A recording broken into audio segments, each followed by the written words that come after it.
Hello and welcome to Human Ascension with Ellie. Ever since I started looking in detail at the question of humanity's ascension into a higher state of reality, whether it be considered a higher state of consciousness or our transitioning upward from three-dimensional reality to the higher vibrational frequency of the fifth dimensional reality, I can't help but think of all of the times ordinary people from all over the world have claimed that they were visited by otherworldly beings who came for the specific purpose of sharing a dire warning about humanity's future. And of course, the options that we have here on Earth that could determine our collective fate. The warning may have differed over the ages and may have been interpreted in a variety of different ways, depending on who it was that was present to receive that warning. But we do appear to have many instances in which a vision or an apparition of a celestial being of some kind has been reported by either an adult or a child or a group of adults or children, or even a crowd of people all at once. It doesn't seem to matter where you are in the world or who you are in the world. You are just as likely to experience a moment in your life when someone or something not in keeping with this earthly existence suddenly and inexplicably comes into your life.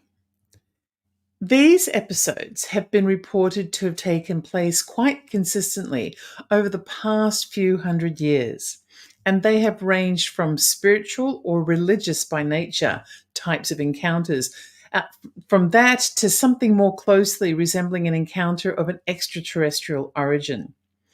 Let's take a look at some of these encounters. I'm specifically interested in seeing whether the messages shared by these otherworldly beings, regardless of who they are, eventually prove themselves to be accurate predictions of the future, and whether there are commonalities across the broad spectrum of types of encounters that people have reported having seen or having been a part of. So let's begin with visitations of a spiritual or a religious nature, because these kinds of episodes have been painstakingly documented over the years and have also been some of the most closely scrutinized episodes of encounter. They've been scrutinized by the church establishment, by government entities, and somehow belief in whether the visitation occurred has stood the test of time. These particular events are collectively referred to as Mariology or Marian apparitions. They're described by the Catholic Church as being supernatural visions of Mary, Mother of Jesus. I think it's important in the first instance to reflect on the fact that the lady that was seen in the visions was assumed to be Mother Mary of Jesus. We don't actually know who she was. And for someone like me who isn't a particularly religious person, I like to keep my options open as to who she might have been. However, what we know for sure is that in every instance that the church has investigated and ultimately approved as being legitimate, these sightings, the vision involved a woman of extraordinary beauty who was assumed to be Mary, Mother of Jesus. Maybe she was, but I'd rather just keep my options open, keep my mind open as to who or what she might have actually been. Because sometimes these visions don't always appear to be interpreted in a religious or spiritual context by the person involved. But that doesn't mean that they aren't experiencing the same thing as a person who does interpret it in a religious way. Perhaps they are, but perhaps they're just seeing something from a different perspective. And that is the precise reason why I want to look at this phenomenon in today's episode, to see if perhaps people of different perspectives are potentially experiencing the same thing, but just not realizing it. So the Catholic Church has investigated and approved as legitimate or worthy of believing around 100 or so visions that have occurred from around about the early 15th century up until the current day. There have been many more sightings than that, many more, millions of them. But of course, most of the sightings were only reported by a single person. They never reoccurred, or they couldn't be verified or maybe even investigated. So the church hasn't gotten involved in those examples. Of the sightings that were investigated, the level of approval by the church has varied. Some visions have simply had full approval. Others were approved for pilgrimage by followers, but there was no opinion given as to whether the vision was real or had been confirmed. And an example of one of those visions involves ongoing reports and hundreds of thousands of witnesses over a 40-year period up until the current day.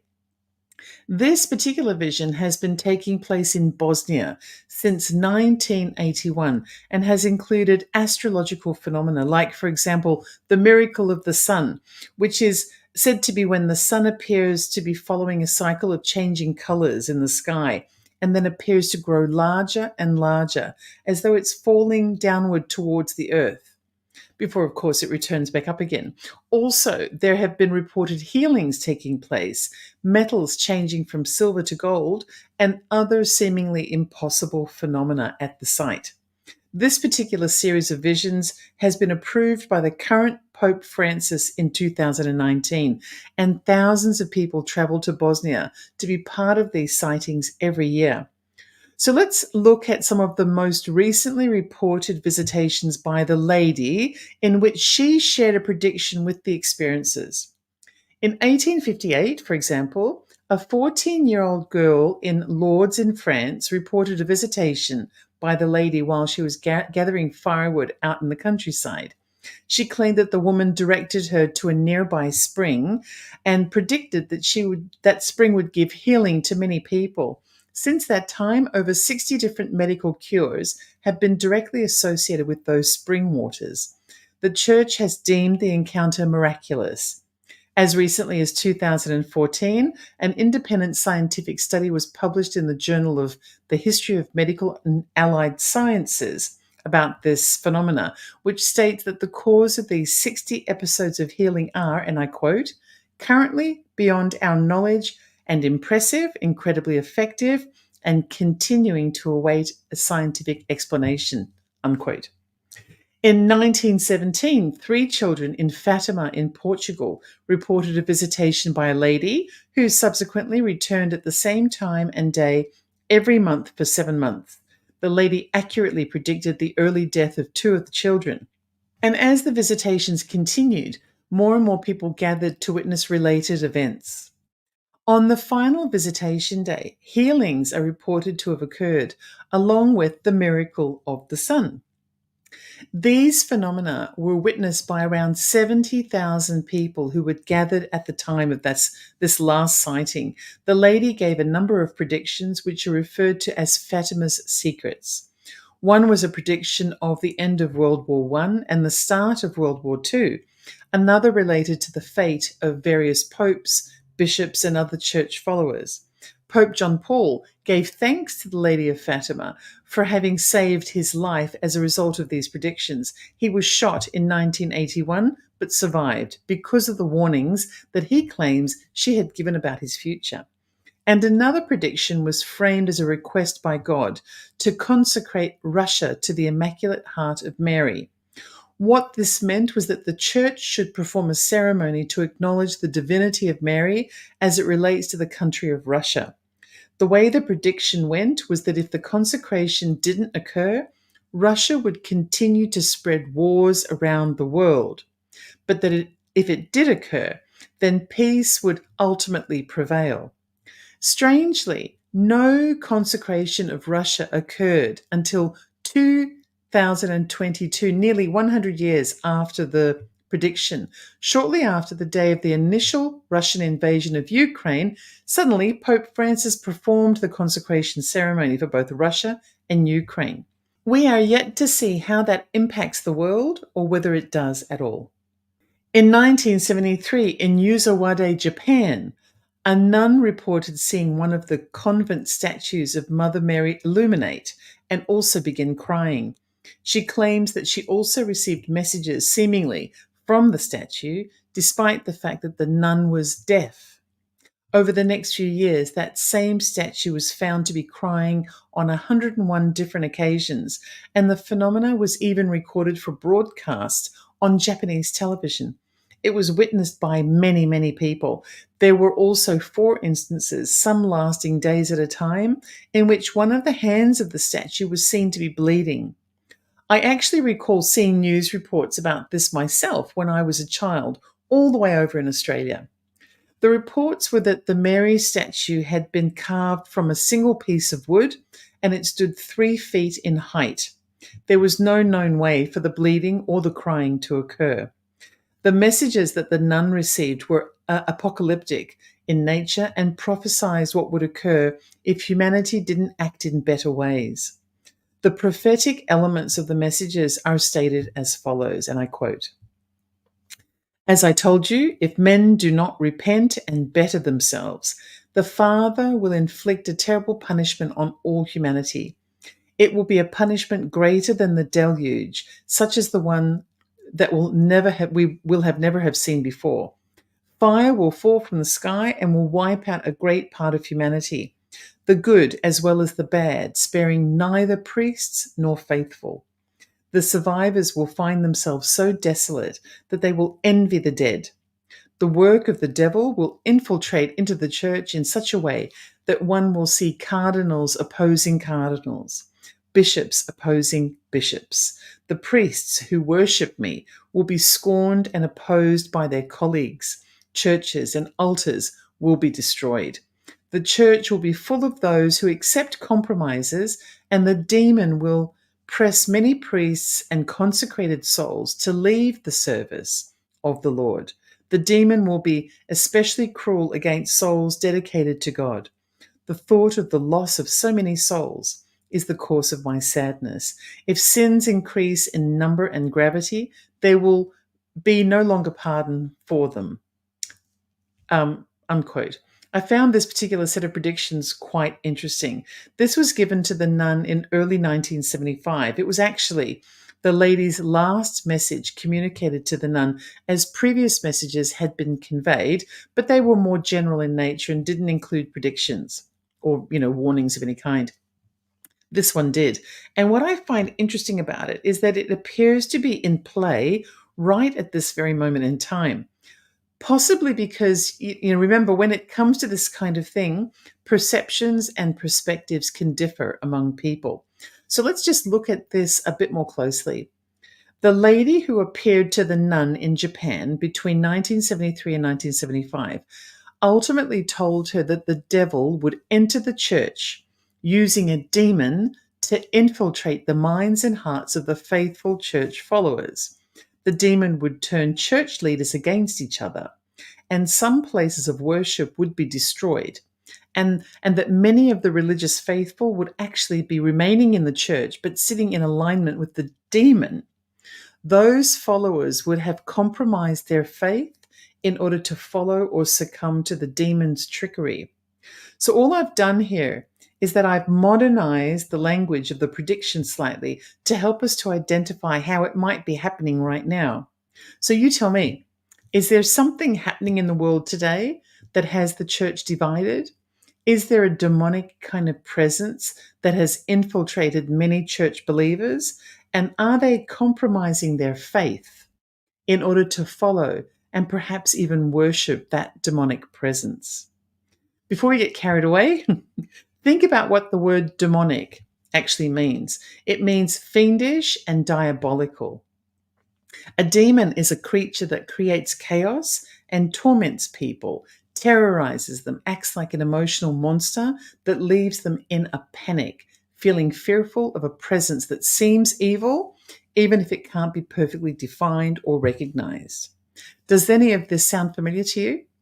Because it might, depending on your perspective. And if it doesn't sound familiar, is that because perhaps you are one of the compromised, as described by the prophecy? In the past, say 10 years, there have been a lot of bombs, shootings, fires, and other attacks against places of worship. Not any particular denomination. Mosques have been attacked, black churches, synagogues, and of course white churches, racially mixed, and non-denomination churches as well. There is also a phenomenon taking place with people leaving the church in unprecedented numbers. But very recently, a lot of this is happening with regards to some of the political phenomena taking place, particularly in America. And in some places of worship, priests are actually telling parishioners who to vote for. They are declaring the other side of the political spectrum to be, and I quote, demons. It's uncanny, isn't it? I mean, it's not for me to decide whether this particular set of predictions is coming true, but it is an interesting overlap of circumstances. So I wonder, the crux of it, though, is actually about how humanity must become better. Live with greater compassion towards each other, towards the world, and everything in it. That's the key message. And everything else is about what will progressively be taking place while we delay doing what we need to do. We simply need to take more care about one another and the world that we live in. Yeah, the messages are always the same. Anyway, let me continue. In 1945, a 9-year-old boy in the Bronx in New York was with friends playing outside his home. They all saw something they couldn't define floating above a nearby house. When they went to investigate, the young boy felt a sense of unease, and so he said a few Hail Marys under his breath to ease his nerves. He later claimed that as soon as he spoke those words, the floating item transformed into a shimmering and beautiful young woman. She told the boy to return at the same hour for the next 16 nights and warned that the world needed him to pray for world peace. He obliged and returned with his family and a growing number of other interested people. By the 16th day, there were a reported 20,000 people who came to the spot of the visitation. For the remainder of his life, the young boy was considered to be a healer, and he continued to visit the site of the visitation every day at 7 p.m. until old age and frailty prevented him from doing so. Between 2000 and 2009, there have been a number of reported visitations occurring in Egypt as well, including at Giza, where the pyramids and the giant Sphinx are located. Many thousands of people have witnessed these episodes, and numerous photos and video evidence have been collected and shared with the media. Some of the visitations or some of the visions occurred repeatedly during religious mass and involved pictures inexplicably illuminated with light or capturing light in segments of the picture. There was also an event on the 11th of December in 2009 above a church at Waraq al-Hadar in Giza in Egypt, during which a full-length apparition of Mary, Mother of Christ, appeared to hover above the dome of the church. For 3 hours it took place, and it was seen by the entire local community of people, plus numerous reporters, photographers, and other witnesses. The vision appeared to float between the church's domes, emitting light. Since then, many have reported seeing white pigeons continuously circling that same dome at night, as well as a star, which emerges suddenly from the sky, darts back and forth across the sky, and then disappears out of sight. Moving out of the religious realm and into the extraterrestrial realm now. Some time ago, I read a book by a fellow called Michel Desmarquet. Michel was born in Normandy in France in 1931 and had served in the military in French Equatorial Africa, after which he spent a number of years managing coffee plantations and working as a salesman in a variety of industries. In the 1970s, Michel and his family moved to Queensland, Australia, where he established a small farm near the most northern point of the country, and he settled in to grow vegetables for commercial trade and also to raise a few livestock. Michel was living a pretty ordinary life. He had previously been a religious man, but I'm not sure if he still was a practicing Christian when this encounter of his happened. It was June 1987 when Michel claimed that he had been contacted by an extraterrestrial being from the distant planet of Theuba. Theuba was described to be the 9th planet of a potential 12 planets in our solar system. The person that he encountered and who he spent most of his time with during this encounter was a tall, shimmering, beautiful woman called Teo. Well, he thought she was a woman until it transpired that she actually turned out to be a hermaphrodite. He was very disappointed. Michelle claims to have gone on a 10-day journey throughout the Galactica with Teo and other similar styled extraterrestrials. They were, in fact, almost identical in their physical description as the tall celestial beings that Chris Bledsoe claims escorted him to see the shimmering lady in white back in 2012. If you aren't aware of Chris Bledsoe's story, I talk about him in quite a lot of detail in previous episodes and also have a playlist devoted to his experiences on the Ellie Dreams Down Under channel on YouTube. You can find the links in my bio here at KGRA.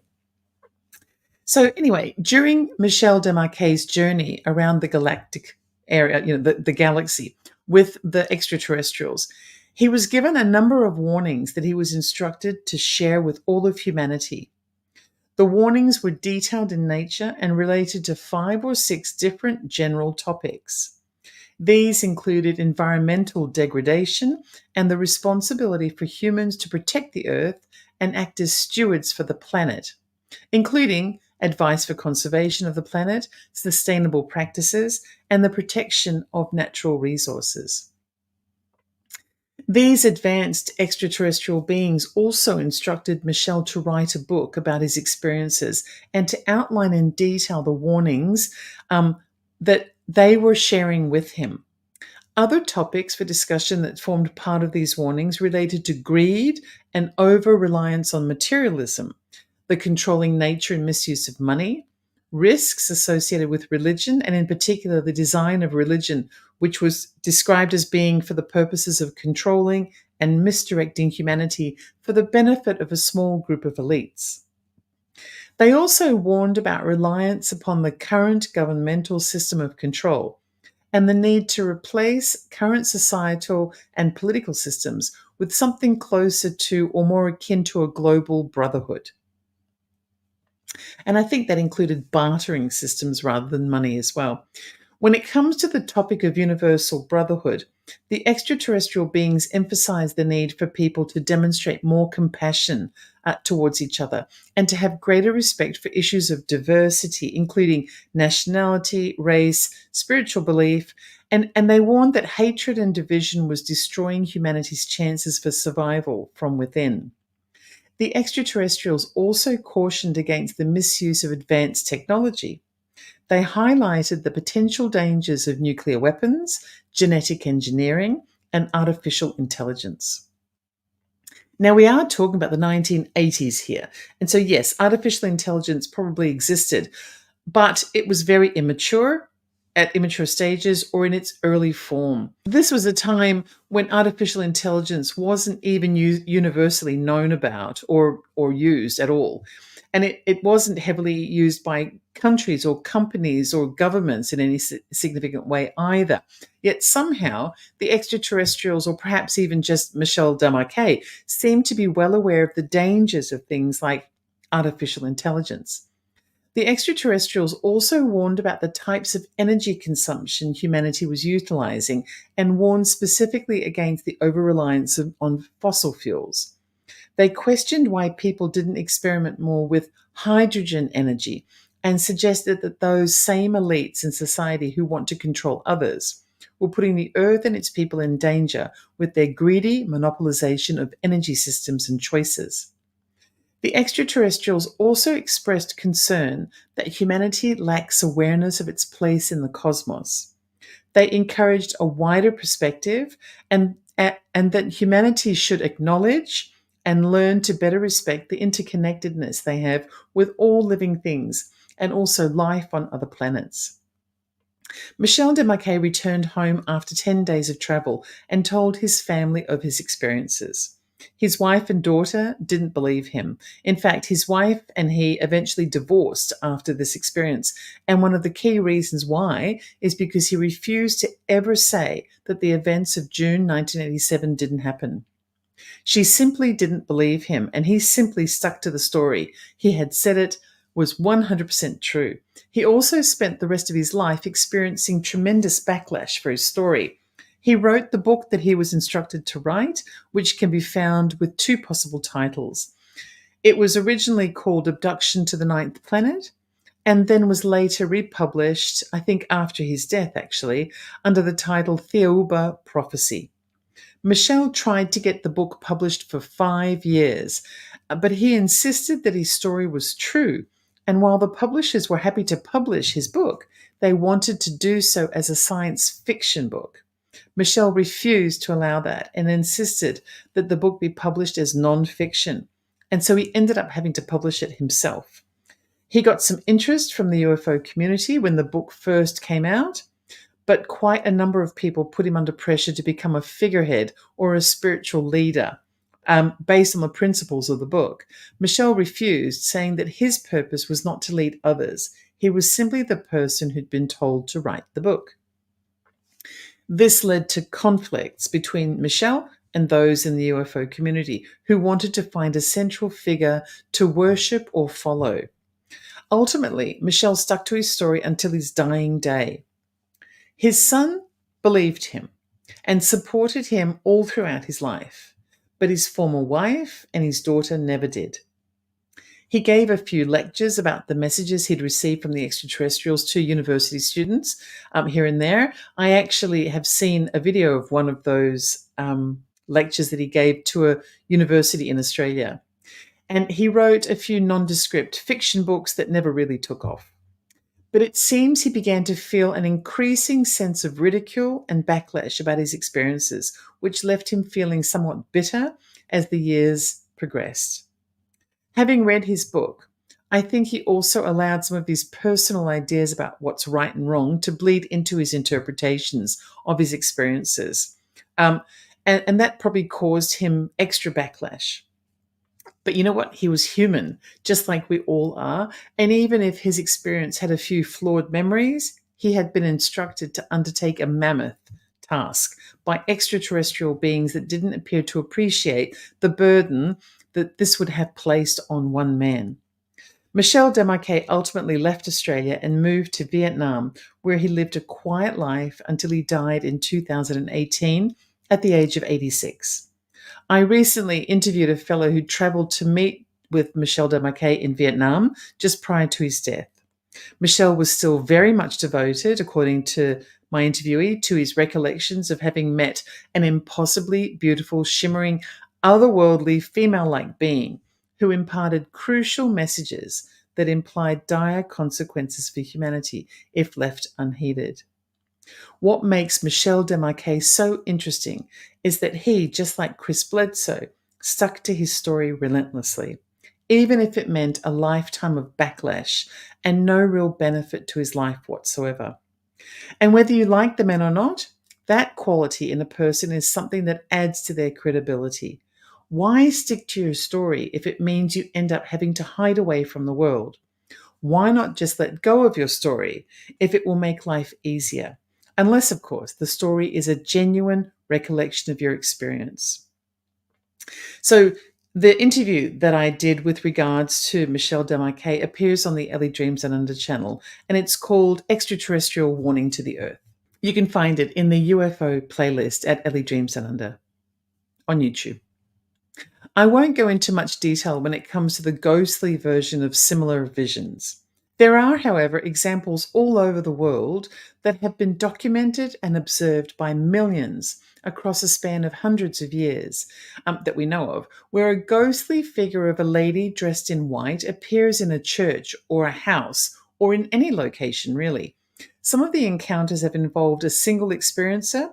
Others have occurred repeatedly with many witnesses over a long and prolonged period of time.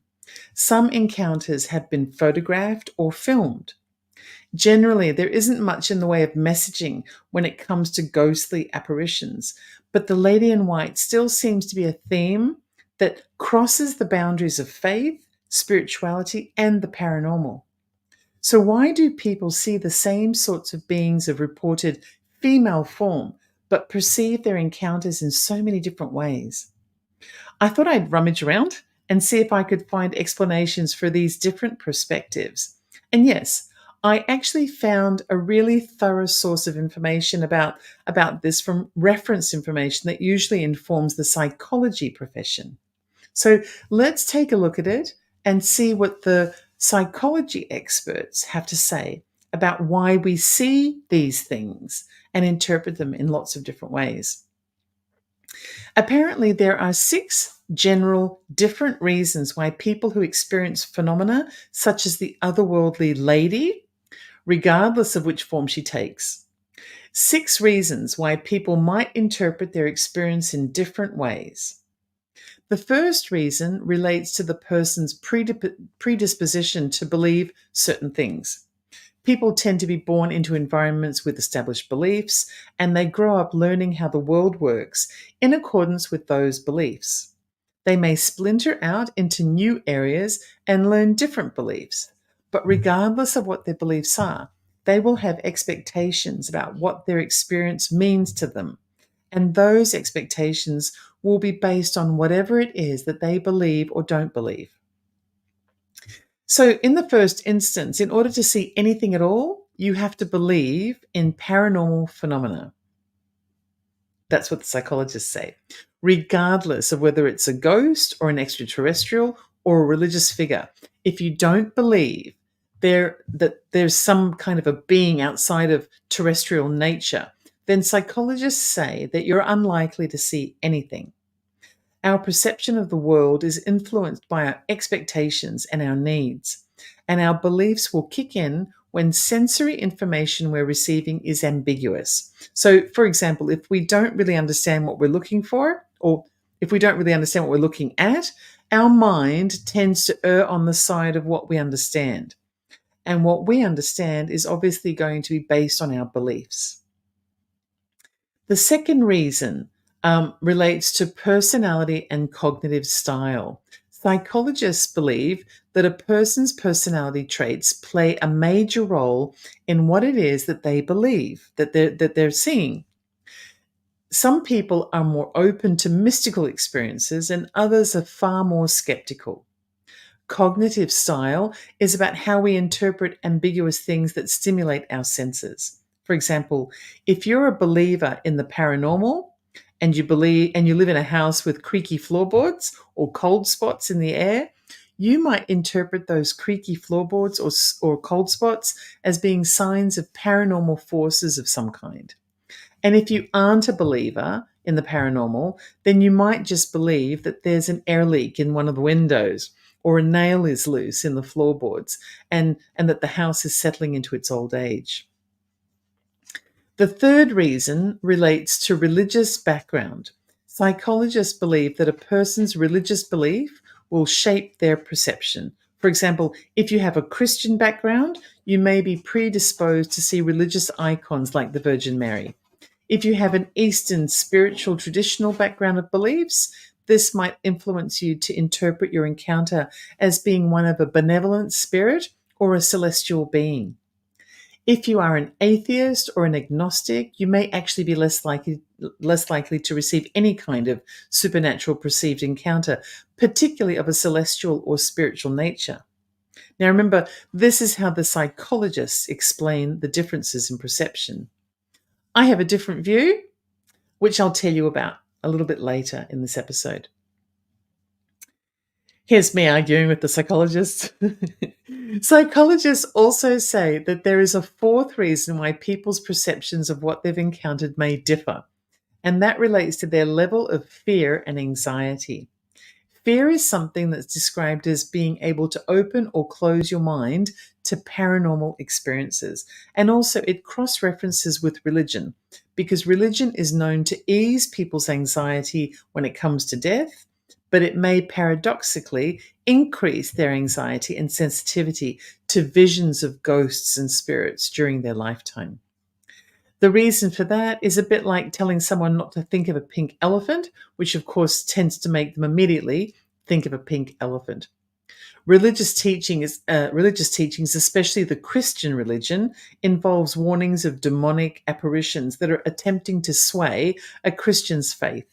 And there is a lot of fire and brimstone referencing about people who didn't stay true to Christ and his teachings, etc., and the abominations of non-Christian spirituality like tarot readings, psychics, mediums, and other non-Christian spiritualists.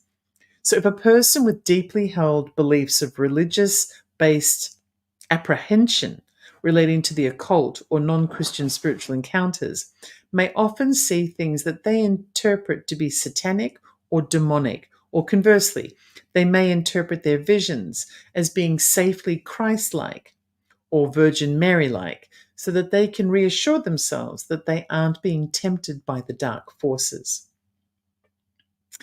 So according to psychologists, the fifth reason relates to cultural context. The cultural narratives, depending on your ethnicity and where in the world you've lived or have been raised, is going to shape what you believe you've encountered. For example, in Western culture, ghosts, extraterrestrials, and religious figures are prominent explanations for unusual sightings or phenomenon.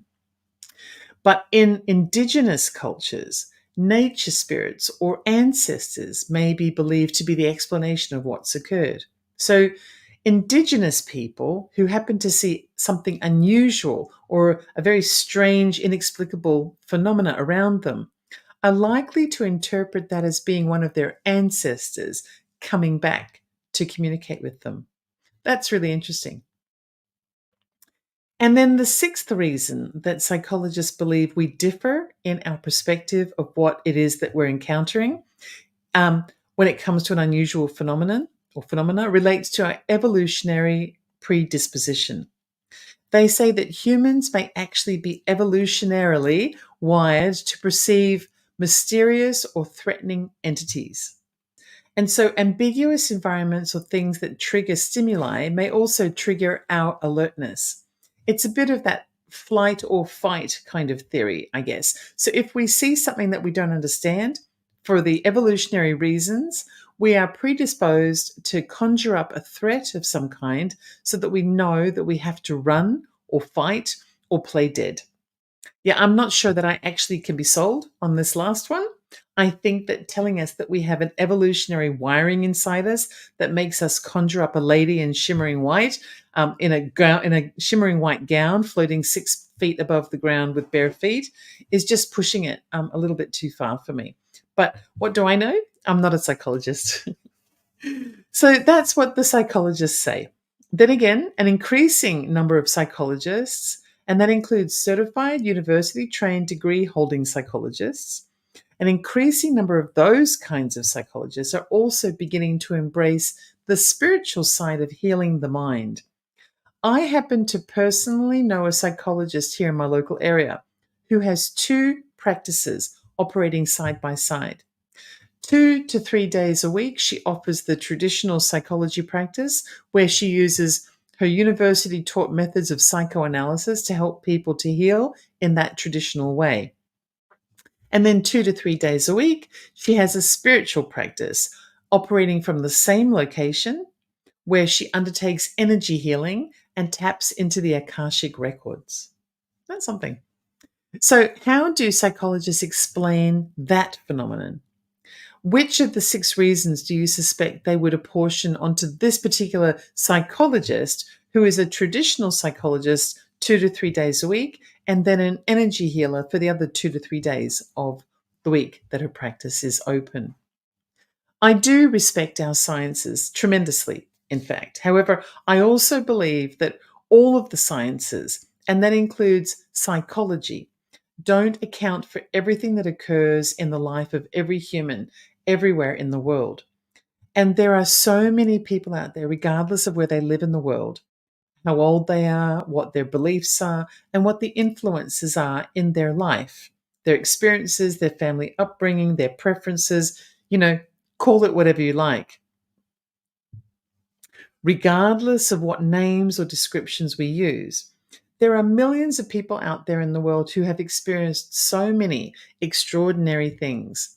And even now in 2024, with all of our scientific advances, we still don't really know what it is that they're experiencing. And so, as much as I do respect science, including psychology, the psychology sciences, I don't quite think that they're taking account of all of the possibilities. Not yet, anyway. I think we still have more to learn on that front. So, anywho, I have never encountered a vision of a shimmering lady wearing white who gave me messages for all of humanity. But I have had an experience that this episode reminds me of, and I want to test it against what the psychologists say. Let's just say that it definitely got my heart pumping. A few years ago, I moved into an old house in Britain. It actually was a lovely old house. It was around 100 years old, and prior to me, the person who lived there was an elderly man who had spent about 50 years of his life living with his wife and raising his family there. His children ultimately got married or moved out of the house for whatever reason, and so he and his wife lived there, just the two of them, for a number of years as well, until his wife became ill. I actually had neighbours that I got to know after I moved in, and they knew the couple well, and they became friends with them as well.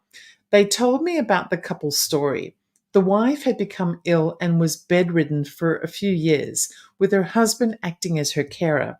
She ultimately passed away, and then he lived there in the house by himself for a number of years. When I bought the house from this man, I think I recall that he was 89 or so years old, and he was selling the house because it had become too much for him to manage on his own. So he was moving after all these years. He was moving in with his son and his son's family up north, on the northern side of England, about as far away from where he had lived for the past 50 years. He was just too elderly and frail to live alone anymore. Shortly after moving into the house, I went to bed one night. You know, the usual routine. I remember that I had just gotten into bed. It had only been a few seconds, and I immediately turned over onto my side. I was facing away from the window and towards the door of the bedroom. And suddenly, I felt someone getting into bed behind me. I felt the mattress sinking. As you can imagine, the sensation of someone getting into bed behind me got my attention, especially because I knew for a fact that I was in the house alone. And it really took me by surprise. I kind of instinctively whipped my head around to see what it was that had caused the indentation in the bed mattress behind me. And lo and behold, what I saw was the true to life, full sized vision of a man. He must have been in his 40s, maybe his mid 40s. He'd gotten into bed just like a husband or boyfriend would do, like it was a perfectly normal thing to do. And he was looking me right in the eye with a cheeky grin, as though he knew it was going to be a great night. He was facing me, and his posture was just like mine, as though he was getting ready to spoon me, as couples do, you know, just like you'd expect the typical couple to do in bed. And I'll never, ever forget the cheeky smile on his face. I remember the shape of his face, his eyes, everything. And that cheeky smile, it was unforgettable. Well, I can tell you now that it scared the bejesus out of me. I have never moved so fast in my life. I bounded. I jumped out of bed like I was jet fueled with wings, and my heart was pumping in my chest like you can't even imagine. To suddenly, when I'm fully awake, encounter some random guy I've never met before as he's getting right into bed with me, as though he does it every night. It was exactly as though I had just gotten into bed and the man had also gotten into bed almost at the same time as I did, just like what would happen with a couple who were living together in the same house. Gosh. And going to bed together at night at the same house, in the same way, in the same bedroom, where they'd shared the same bed every night for years. So, yeah, I jumped like a world-class athlete, which is very rare for me, and my heart was pounding. As I stood there, I instantly turned around to double-check what I had just seen, and then the vision was instantly gone. But the thing is, the face was familiar. It was a younger version of the man that I'd bought the house from. I'm absolutely certain of that. And that moment, well, after I'd gotten my heart rate back to normal anyway, I realized that what I'd seen was a spiritual imprint from a point in time in the history of this man's life. He was a very elderly man, and having to move out of the home that he'd lived in for 50 or so years of his life, where all of his memories were, It must have taken a real toll on him. He had to move from the southern area of England up to the most northern point of the country. He suddenly lived in someone else's home. And yes, it was his son's home, but it wasn't his home. His lifestyle would have been instantly changed forever. He probably would have suddenly been lacking some of his independence, leaving behind everything and everyone that he knew. It must have been a massive upheaval for him. And actually, even the climate, it would have been very, very cold for him compared to where he'd been living before. And perhaps shortly after moving, it was just, that coupled with his frailty and his advanced age, perhaps it was just one thing too many. And I believe he probably had passed away at that moment. And what I was experiencing was a snapshot of his life with his wife at the house that they must have loved after so many years of living there together and raising their family. The man that I saw that got into bed with me unexpectedly was a cheeky husband getting ready to be playful with his wife in the way that often happens in a marital bedroom all over the world. The look on his face was one of carefree expectation, as though he and his wife were looking forward to a moment of intimacy together and were going to be having some fun. I believe that what I experienced there was the spiritual imprint of the man's life. Perhaps it was a moment that was an important one in his life, or maybe a moment that he had often reflected on after his wife passed away. Maybe because he missed her and was remembering days of love and laughter and closeness. I continued to live in that house for around 3 years, and I really, really loved that house. I even miss it now, and I've been gone for, 9 years. It had a wonderful vibe that I believe was born from having been inhabited for, half of its existence by a family that was probably loud and boisterous and chaotic and loving and full of affection and experiences. And I feel really privileged to have seen a glimpse of one of those happy moments in the man's life, despite the fact that it scared me silly in the moment. It was just a flash of a moment, a spiritual imprint that was probably part of the man's memories of joy that he experienced or that he remembered from time to time. It's a privilege to have been part of that. And I'm not sure which of the 6 boxes my experience would fit into, according to the psychologists. So was it because of my belief and expectations, for example? No, I don't think it was. It had nothing to do with my spiritual beliefs, and I certainly couldn't have been expecting to see anything get into bed with me when I knew I was home alone and hadn't noticed anything happening around me to prompt an expectation of any kind. Was it because of my personality and cognitive style? No, I don't think it was. I was single. I had no issue with dating or being intimate with a partner. I don't normally sense something moving nearby or immediately, jump to a ghostly conclusion. I had a dog and a cat living in the house with me, and that would have been my first thought, that either the dog or the cat had jumped onto the bed. So was it because of my religious background? No, I don't think so. I was born into a family that went to church exactly once a year. We all went for Easter Sunday, and even today I have no idea why, because for the remainder of the year, my parents didn't speak of or even think about religion. Although for a short time when I was very, very young, they did send me to Sunday school for about 6 months of my life when I was maybe 5 or 6 years old. But honestly, I think that they only did that because they wanted to have some quiet time alone and get me out of the house. And I was probably at my most demanding when I was 5 or 6. And so they probably just wanted to have a few hours without me. I really have no religious context to draw from. So no, I don't think I saw what I saw due to any kind of religious background. So was it because of fear and anxiety? Yeah, oh gosh, a very, very, very small maybe.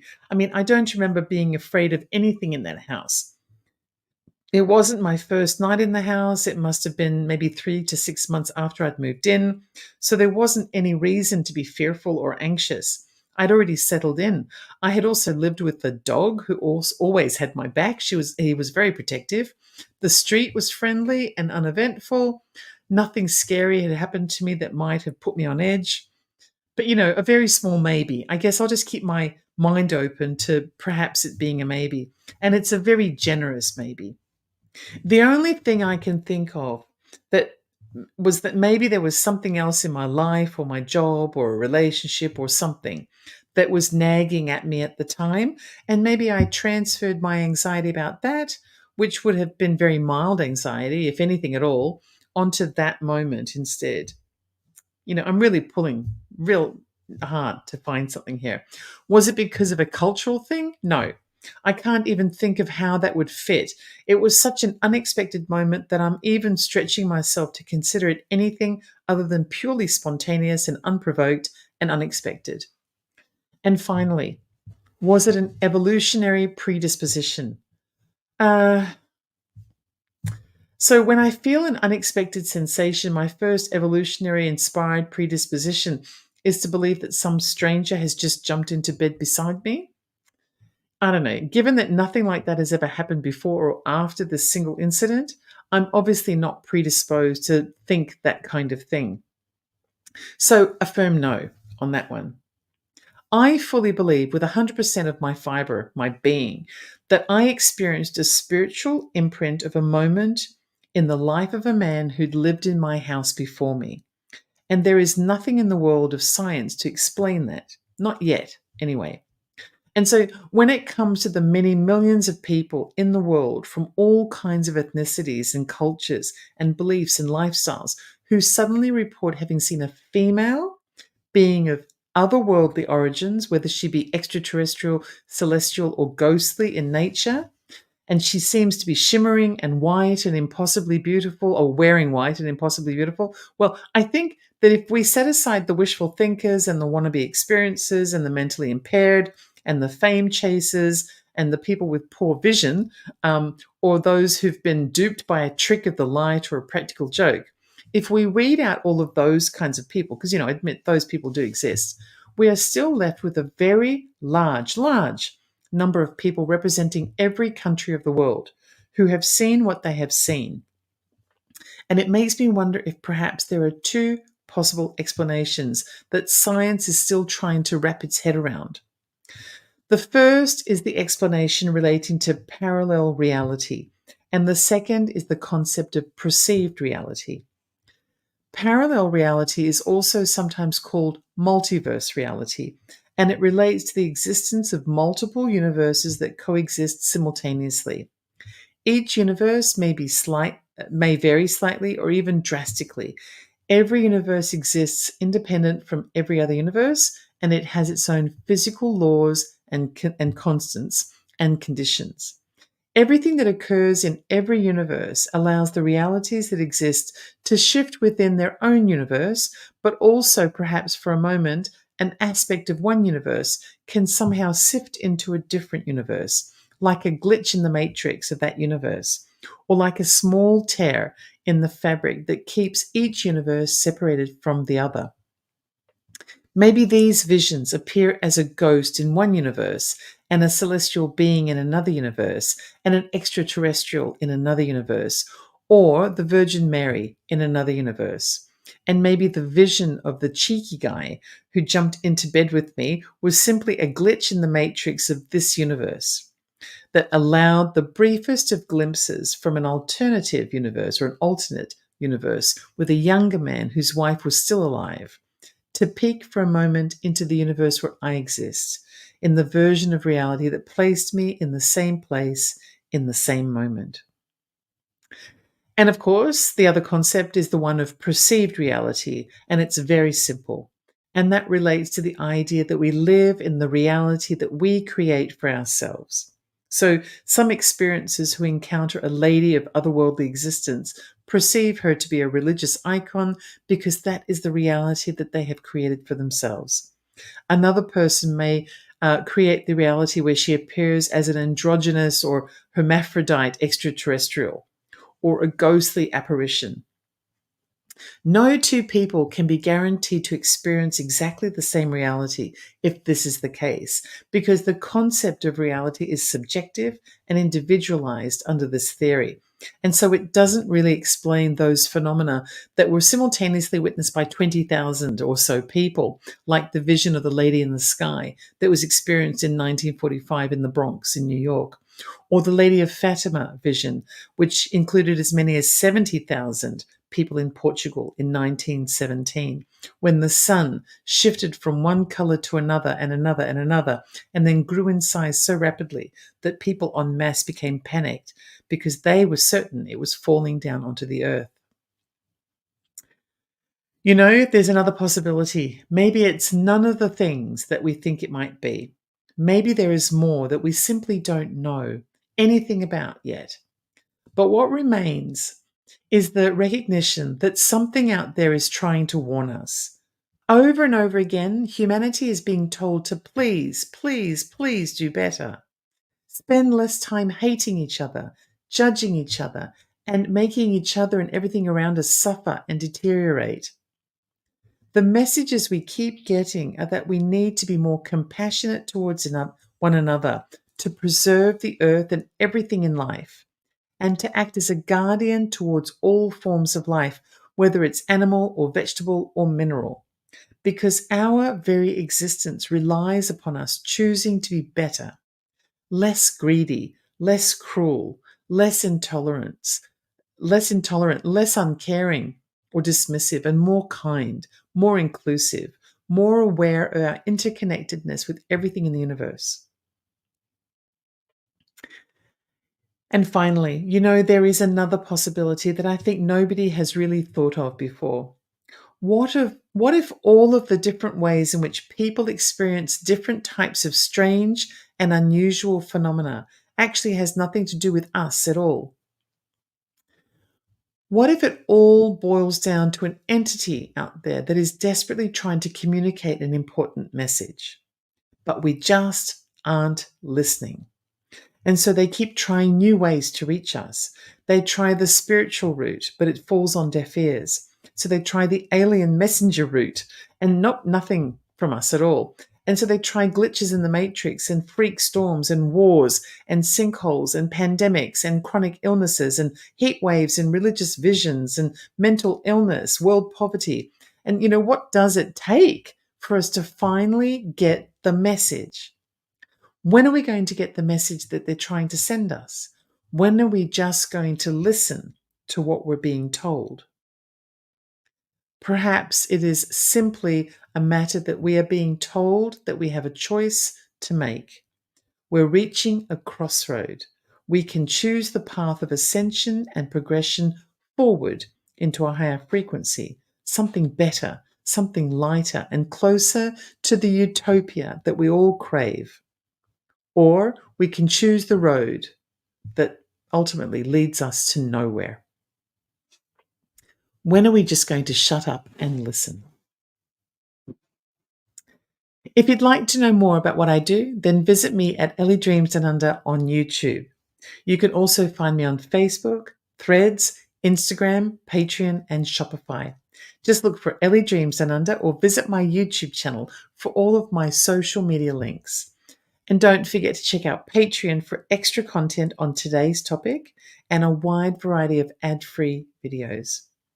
Thanks to everyone who's joining me today on KGRA's variety of platforms.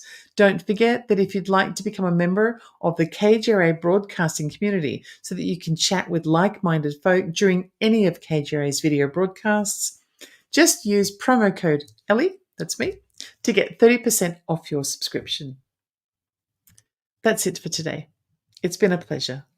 Until next time.